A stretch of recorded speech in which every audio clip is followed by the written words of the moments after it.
want to show you a particularly useful tool that you can use when you're looking at your financial statements and you're trying to analyze them. And we in finance use this all the time, because it's very useful and it gives us insights into the finances that normally we just wouldn't, because we're just like regular people. When we see numbers, our eyes start to glaze over. So it's really important that we have the context of how the numbers that we're looking at are relating to other numbers. And this is what common sizing truly is. You're picking up a number that it's going to be your base. In case of a profit and loss statement, that is usually revenue, and you're comparing other items, other expenses on the profit and loss statement to revenue. You could also have a particular expense to be at 100%, meaning that you're anchoring that expense and you're looking how do other expenses relate to that number. So there's many ways that you can do that, but I want to show you one that is particularly useful and it's very, very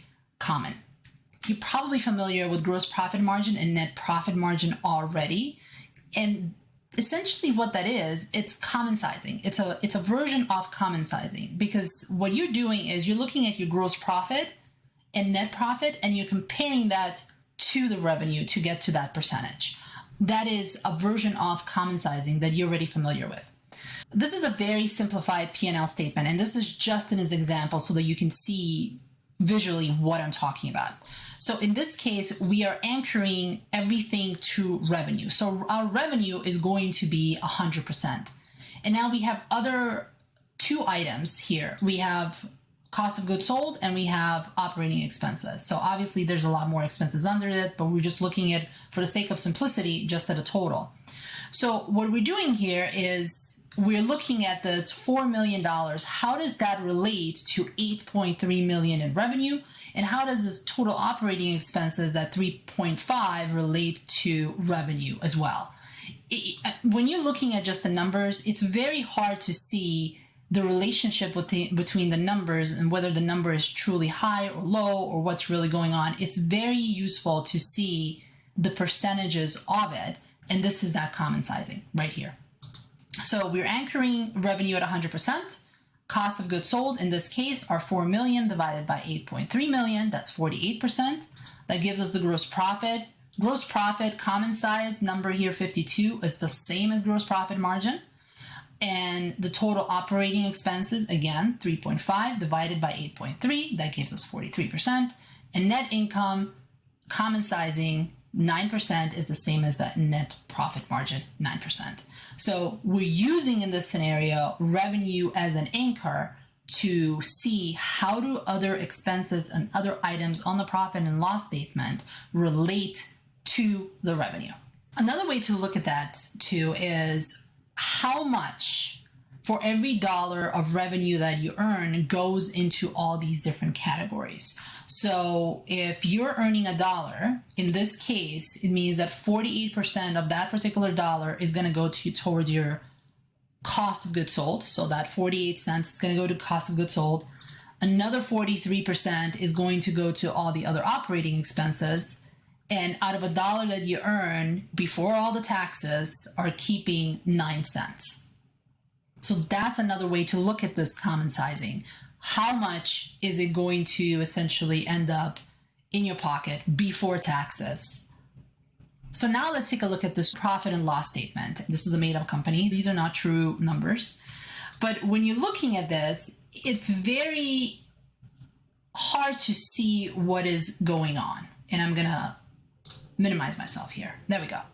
There's a lot of numbers and your eyes are starting to glaze over. Yes, you can see that you're making a profit, except of October.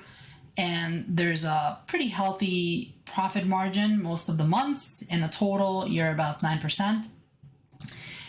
But it's hard to see, how does that relate to your revenue? How much are you really spending out of that dollar that you get on marketing? How much are you spending on your general office supplies? How much are you spending on your rent? How much are you spending in the professional development? So this is where common sizing comes really in handy. And again, we're anchoring everything to revenue. So revenue is 100%, and we're looking at a lot of these expenses. How much of revenue are they taking? You can already see right here that our employee compensation is taking 25 cents out of every single dollar that we earn. And then the next one is our advertising and marketing takes about 7 cents of every single dollar that we earn.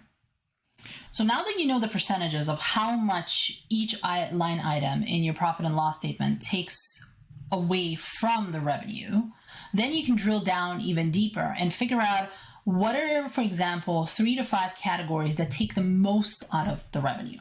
And let's take a look at those. So this is essentially the same data. It is just sorted by descending in terms of the percentages. So as we've seen, employee compensation takes 25%, then we have advertising and marketing, and then we have contractors. As someone who's in finance looks at these numbers, the number one thing that they would take a look at, if we're trying to optimize costs, if we're trying to optimize the way how we run the company, we want to make sure that we can focus on things that give us the most bang for our focus buck, right? If, for example, we're not going to go and drill something like office expenses when it's 0.0%, it's not even 1% out of $8.3 million, because it's just not going to be useful. So this gives you the information that you need in case if you're trying to optimize the costs that you have in the business, where is the most focus that you should be spending on? So we have the employee compensation. There's a lot of stuff that goes under this, obviously. There's the salaries, there's the benefits that you're giving, you have some commissions, there's taxes. One of the things that you can look at there, how much are the benefits take over employee compensation?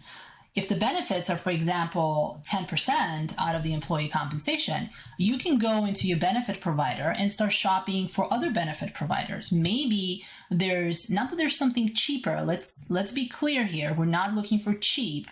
We're looking for something that it's more optimized, that might be a better rate that's still going to give you the same benefits. So be very careful how you're looking at these numbers, because the reaction that people usually have when they first start looking at these numbers is like, yes, let's go slash these costs.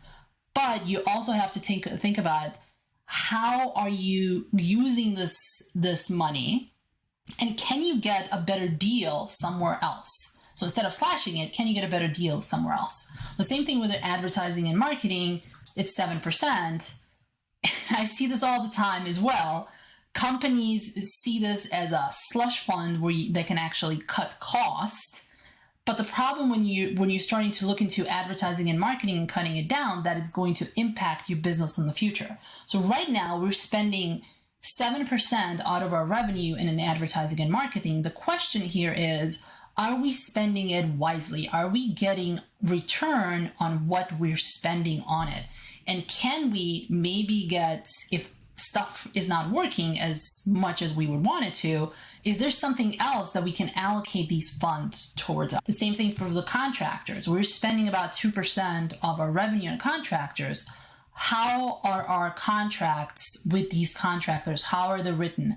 Do we really need them? Maybe another way to look at it too is maybe it'd be cheaper if we actually bring them in-house. We don't know that yet. It's just we're going down the list and trying to figure out, is there maybe any opportunity there that we can optimize whatever we have right now?